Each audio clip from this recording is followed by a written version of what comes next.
ہیلی copter حادثے پر صدر و وزیر اعظم نے دکھ کا اظہار کیا۔ سیاسی رہنماؤں نے شہداء کے اہل خانہ سے تعزیت کی، درجات کی بلندی کے لیے دعا کی۔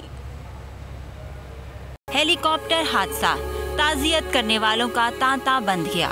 صدر مملکت کا آرمی چیف سے ٹیلی فون پر رابطہ ہوا۔ ڈاکٹر عارف علوی نے حادثے پر دکھ کا اظہار کیا۔ وزیر اعظم نے واقعے پر افسوس کا اظہار کیا۔ شہباز شریف کا کہنا تھا کہ شہداء کو پوری قوم سلام پیش کرتی ہے۔ Chairman P T I Imran Khan نے شہداء کے اہل خانہ سے تعزیت کی اور شہداء کے درجات کی بلندی کے لیے دعا کی۔ وزیر خارجہ بلاول زرداری نے لواحقین کے ساتھ اظہار ہمدردی کیا۔ سابق صدر آصف علی زرداری نے بھی واقعے پر دکھ کا اظہار کیا۔